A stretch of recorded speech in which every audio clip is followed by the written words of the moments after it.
Inilahad ni Baguio City Mayor Benjamin Magalong ang pagkadismaya ni Pangulong Ferdinand R. Marcos Jr. matapos makita ang mga sinupinihang ebidensya hinggil sa mga kaduda-dudang mga proyekto.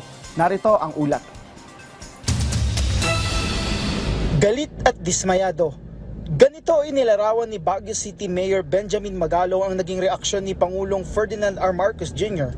matapos niyang personal na ibigay sa Pangulo ang mga dokumento na may kinalaman sa mga maanumalyang proyekto. I was assessing him, talagang he has the determination, he has the conviction, is very much committed to make sure na before matapos yung kanyang termino, something should happen. Something should really happen na maramdaman ng taong bayan. It was actually a brief of all the projects na we found it anomalous with irregularities such as yung rock shed, tapos yung mga rock netting. Ayon kay Magalong, kasama sa mga dokumento ay mga larawan at halaga ng mga proyekto na karamihan ay sa Benguet kasama ng Baguio City. Anya, kapareho ng mga halaga nito ang iba pang mga proyekto na ginawa rin sa iba't ibang bahagi ng bansa. Ipinakita niya rin sa Pangulo ang kalsadang tinagurian niyang The Road That Leads to Nowhere na ginawa na wala man lang konsultasyon. And every time we call for the DPWH, hindi ayaw magpakita.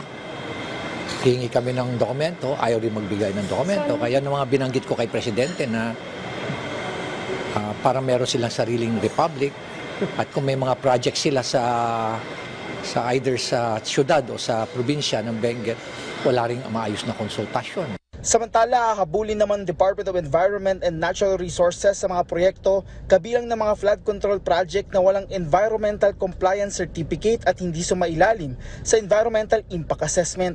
If they are violating the laws on this, we will have to take action against them. No? Ayon sa kagawaran, ang paglabag sa ECC o Environmental Impact ay isang administrative case kung saan alinsunod sa Presidential Decree 1586 ay may multang 50,000 pesos kada violation. Habang abinado naman ng DNR na karamihan sa mga ito ay natapos na.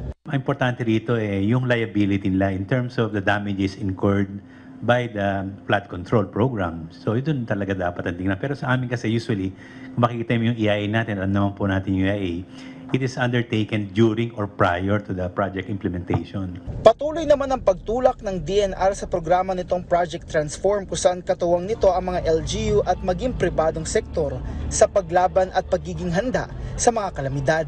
Suwesyo naman dito ng isang eksperto mula sa UP Marine Science Institute ay ang paggamit ng permeable pavement na makakatulong sa mga urban areas gaya ng Metro Manila.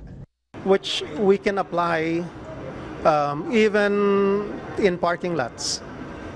In other countries, yung mga permeable pavements, they use that for roads. So pwede pa rin nating magamit yon para masipsip ng lupa yung maski a little bit of the water. Kasabay din ito ang pagpapalawak ng mga drainage para makatulong kapag malakas ang ulan. Rod Lugusad para sa Pambansang TV sa Bagong Pilipinas.